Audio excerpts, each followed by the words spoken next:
nesse ensaio, então, né, eu trago um pouco, inicialmente, reflexões sobre o que eu estou chamando aí no título de tensão, né, que os museus vivem hoje, e, inclusive, começo o meu texto com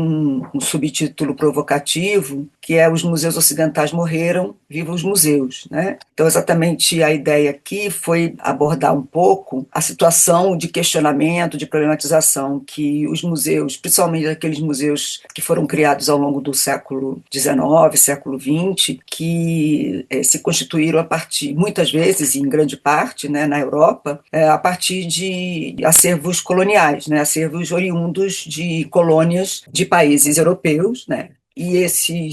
todos esses objetos, elementos que faziam parte dessas culturas, desses povos, né, assim como o meio ambiente, foram enchendo, né, os porões dos museus de colecionadores, né, e se transformando em material, vamos dizer assim, o caldo principal do que depois, mais tarde, vai se constituir o que a gente chama de ciência hoje. Como a gente, no fundo, né, está falando de acervos que são provenientes de culturas e de natureza, né, a gente se aproxima, então, de uma discussão sobre essa relação entre natureza e cultura, né, e uma das perspectivas que a gente aqui assume, né, e, claro, isso a partir de outros autores e tudo mais, é que a própria ciência acaba sendo uma das formas de reforçar essa separação entre esses dois elementos, né, que, na verdade, no cotidiano das pessoas e dos diferentes grupos sociais e culturais, é algo que não se separa, né? A ideia também aqui é pensar. Também existem muitas ciências, né?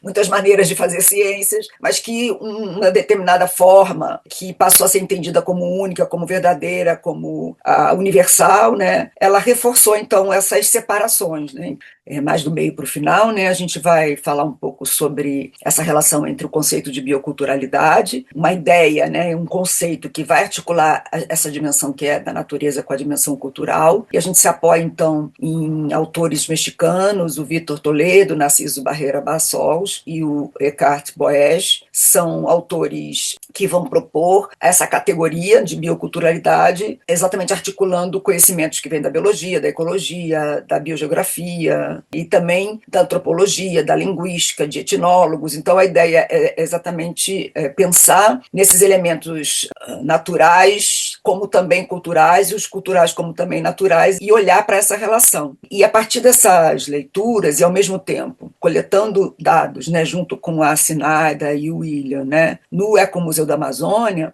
só situando, né, o Ecomuseu da Amazônia, então, esse museu comunitário tem esse papel, né, de, ao mesmo tempo, ser um museu onde existem práticas comunitárias, existem pessoas que vivem no território, usufruem desse território do ponto de vista da sua alimentação, da sua cultura, né, mas que também nesse espaço há também uma escola de educação básica, né, e também uma escola técnica. Na verdade, tanto os moradores, os comunitários, como os próprios alunos e professores desse ambiente, eles desenvolvem ações, atividades, manifestações que têm esse diálogo direto com a cultura e com o meio ambiente. Primeiro que fica, ela como museu fica dentro da mata da floresta, e eles desenvolvem atividades como os roteiros de memória, como atividades ligadas a danças regionais, a registros de pontos de memória, ao mesmo tempo em que há, por exemplo, uma comunitária que vive na região e você, quando visita, né, por exemplo, quando a Sinada foi fazer a visita e coletar os dados junto a essa comunitária,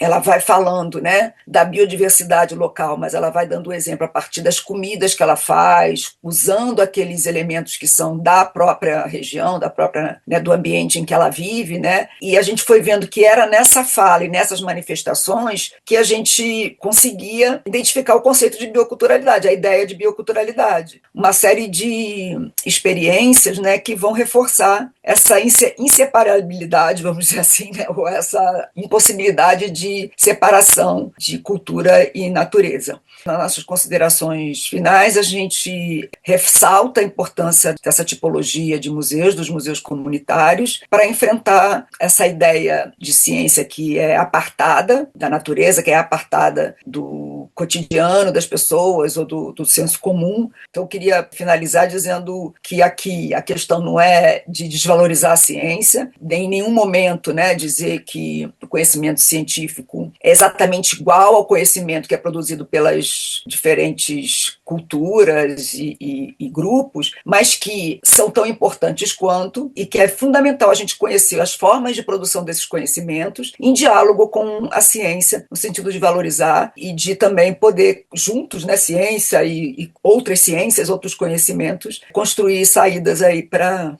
esse mundo maluco que a gente está vivendo hoje.